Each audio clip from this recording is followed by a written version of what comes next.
I feel like Afenyo-Markin started. Okay. Yes, so it's the beginning of the drama we're about to witness. Wow. Why do you say that? Okay. Now the Supreme Court has given its ruling, right? Yeah. The Supreme Court is not above the Parliament of Ghana. Let's state that fact. Okay. The Supreme Court is not senior to the Parliament of Ghana. They are all arms of government and they are all on the same level. Yes, the Supreme Court has given a judgment. Let's not forget that Afenyo-Markin, Honorable, went to court even before the pronouncement by the Speaker. By court, in a majority decision of 5-2, Lovelace Johnson JSC and Amadou Tanko JSC dissenting on the issue of jurisdiction, the plaintiff's action succeeds. The full reasons and orders of the court shall be filed with the registrar by close of day tomorrow, 13th November 2024. This is the judgment of the court.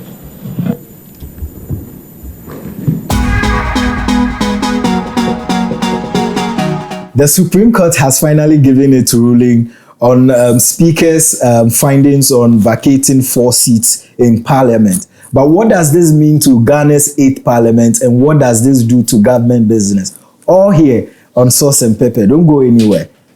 Now, Kingsley, before this judgment, court proceedings happened yesterday, and one of the issues a lot of legal brains were professing was the fact that, one, we didn't have the representative or the counsel for the Speaker in court, and also the Attorney General going on and on about the absence of the Speaker's counsel or lawyer, you know. And to them, that's not even the substantive issue. That's not the real issues. And people on social media are of the opinion that, look, this is happening at a time where the trust of the public in our judicial system has really dwindled. And I am speaking on Mo Ibrahim's foundation, the research Mo Ibrahim's foundation did on our judicial transparency in terms of impartiality. And it tells you that it has reduced by 30%. And if this ruling that has come out, which is 5-2, with 2 judges dissenting on the issue, especially on the matter of jurisdiction, do you think this actually brings finality to this whole brouhaha? And how would government business proceed onwards from here? To me, I feel like Afenyo-Markin started. Okay. Yes, so it's the beginning of the drama we're about to witness. Wow. Why do you say that? Okay. Now the Supreme Court has given its ruling, right? Yeah. The Supreme Court is not above the Parliament of Ghana. Let's state that fact. Okay. The Supreme Court is not senior to the Parliament of Ghana. They are all arms of government and they are all on the same level. Yes, the Supreme Court has given a judgment. Let's not forget that Afenyo-Markin, Honorable, went to court even before the pronouncement by the Speaker. Yeah. So that is where a lot of legal brains are saying that he erred, because according to the Constitution, there are levels of places you have to go, starting from the High Court, and when you don't like it, you go to the Appeal Court, and then forward to the Supreme Court. But here's the case: you literally ran to the Supreme Court as if you knew what the Speaker was about to say. Okay, when nothing has actually happened. Just yesterday, I watched an interview with Chachuchi Kata, and the way he enumerated some of the things that, in his opinion, the Supreme Court has erred on, I was a bit worried. Because in my mind, the Supreme Court should know better in terms of some of these small errors that, according to a legal luminary like Chachuchi Kata is like enumerating. I felt like it was the constitutional crisis we are trying to avoid. It's happening. It's staring at us. It's in the offing. Wow. Because right now, as it stands now, we can only pray that the speaker, God will give him wisdom, knowledge, and understanding, not to trigger something that will call the bluff of the judiciary. So by triggering something to call the bluff, what do you mean? That he would not abide with the ruling of the court? Because as it stands now, the speaker keeps emphasizing the fact that I have not ruled that they should vacate their seat. I only announced my findings. So on what basis are we telling them, or telling the speaker in this case, to rescind his decision? Like, on what basis? Because he said he hasn't declared the seat vacant. He only announced. So okay. Now, if we are to go in that tangent, so then when do we then invoke the Supreme Court's jurisdiction in such a matter? Because if you are saying that now nothing was, even the speaker didn't make any ruling. Now we all know that even those findings, once you come out with those findings, it will trigger some standing orders, right? And that is the maturity we are lacking in this instance. In fact, leadership is what we are lacking in this whole debacle we find ourselves in. Previously, I know there are weightier issues that behind closed doors, the leaders will try and solve amicably even before it gets out into the public. But here's the case: from the word go, you decided to use the opportunity outside of the house to solve this problem. And if I am the Speaker of Parliament, I will feel disrespected. One, because we have avenues to deal with our own. They have their own laws that governs them. So you can't just, if I offend you, assuming I say something you don't like, you don't just run to the next person to do what to me, because that person is not my boss. Right. I am the boss of Parliament, just like the Chief Justice is the boss of the judiciary. Nobody can tell each other what to do. In the scheme of things, you have the President, the Vice, the Speaker, and the Chief Justice, if push comes to shove. So it's like you are my sibling or you are my twin. We have an issue and my mother runs to you to come and tell you to do what? Ideally, you should look for someone who is very respected, who is a bit older, not necessarily older, but someone who has this level of respect that the person who is in trouble or who is creating the trouble will have some level of respect for and listen to that person. But you are making it look like Supreme Court is here and Parliament is here. That is not correct. Well, we will come to how you would think that they should go about it, right? How you think. But there's another argument that is at the forefront, that what is happening right now is the consequence of precedents. Something has happened in the past, and because it wasn't checked, now we are facing its effect in today's time. Yes, and this decision by the Supreme Court will be binding and forever and ever. It means that if I join Parliament today and I decide to run for the next party in the next election, I am fine. But you see, we agree now it will be binding forever, right? Yes. But then, now the question we want to ask is that even in that, in let's say years to come, if this thing should appear again or rear its head again, will this new orders or these new rulings by the courts be able to stand those times, so that we don't get to a point where we would have a debacle between arms of government going back and forth?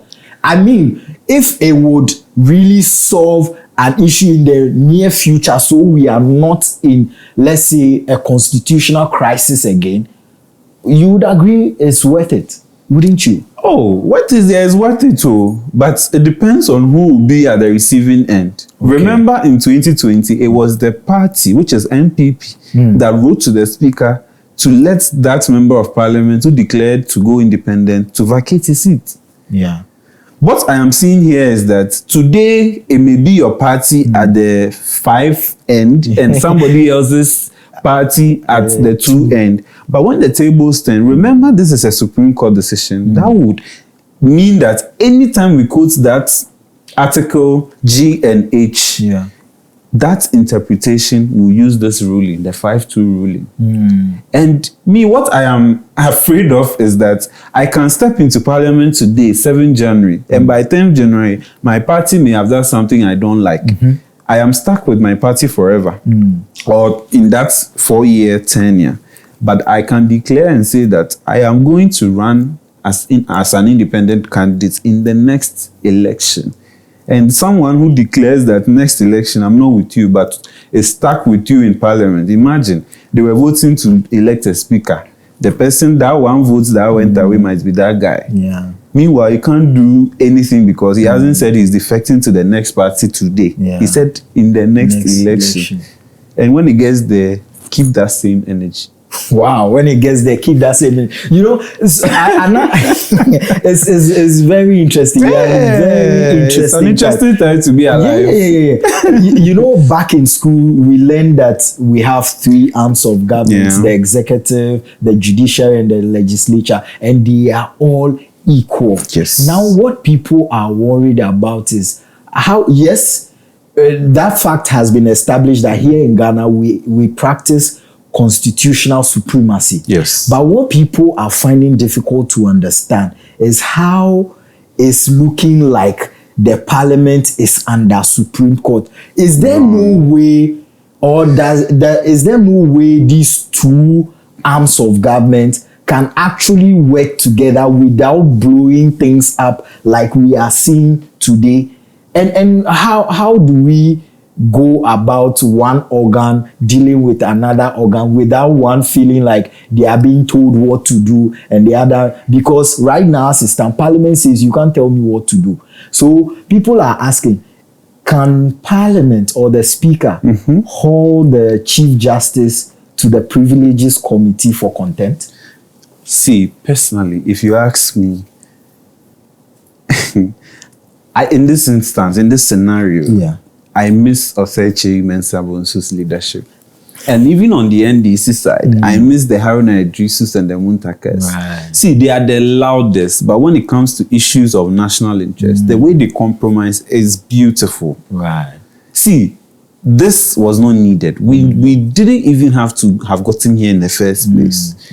But as to the Speaker hauling Yes, Chief Justice. the Chief Justice for contempt. Is that, no. is that So okay? I asked my able assistant, Right, and listen to the last part of the thing. Okay. So it says the Speaker could theoretically raise an issue for Privileges Committee's consideration. Okay. It would likely be unprecedented and controversial for the Speaker to summon a Chief Justice, as it could be perceived as interference in the judicial independence. Okay. For this reason, any conflicts between Parliament and the judiciary are typically handled through inter-branch dialogue or constitutional channels rather than through direct summons. Oh, okay. So if we are to go according so to in this, simple terms, less dialogue, because Obia Nsin, Obia Penny. yeah. You have the right to go to Supreme Court to interpret. You can't enforce it on Parliament. So, like I said in the beginning, our prayer should rather be wherever he is, God should touch his heart. Not to say that, no, you've interpreted it, but we still have our orders we are working with. So, then it means that Charlie, the back thing and is forth will be infinite. Like the back and forth, we will not see an end to it. But let's not forget that in the Constitution, the interpretation by the Supreme Court is actually enforceable and is binding, because in future events, this is what we are going to refer to. Right. But as to whether you can enforce it on another arm, that is what the challenge is. So what do you make of people who are saying that these brouhaha have actually punched holes in our governance system and has actually exposed how weak our governance system is, to the extent that 2 arms of government can't even dialogue and come to an agreement and have to go on this rant till, as we speak, government business is not even going on, Parliament is not sitting. So do you agree that our governance system has been exposed so badly and has been shown how weak it is. Because two arms of government can't even come to an agreement. We've said it a million times on this platform that our biggest problem as a nation is our constitution. Okay. See, there are lots, this is just one of them. There are lots of things in the constitution. Maybe the framers of the constitution didn't have this foresight that could happen. Because me, in my wildest dreams, I never imagined a day where Parliament and or legislature and judiciary will have a standoff like this. I never imagined. Usually we see them as this three arm of government that stays at the top, everybody is below them. But today we are having that clash. So I keep saying, let's go back, let's try and amend our constitution and solve these small issues, because now the things are happening. In the history of this country, we've never had a hanged parliament before. So a speaker was not around. The deputy speaker, who is an MP, goes to sit in the speaker's chair, decides to vote in favor of his people. Like a lot of the things we never imagined this happening, but it has happened. What do we do? Let's go back to the book and say, okay, now we've had this great scenario. Can we change and amend this part? But because the politician will benefit from it, we all just go for the interpretation, but the thing is still there. So you believe that constitutional review is the solution? Absolutely. We've said it a million times. But you see, those who benefit from it, they are not ready to touch it, because guess what? Like I'm saying, today you're on the 5 side. Tomorrow you'll be on the 2 side. Keep the same energy. Well, keep the same energy if you're on the other side. Well, Kingsley believes that constitutional review is the solution. What do you believe in? Let us know in the comment section. And whilst you're doing that, don't forget to recommend this channel to a brother, a friend, a sister. Till we come your way next time, be a great citizen. We are.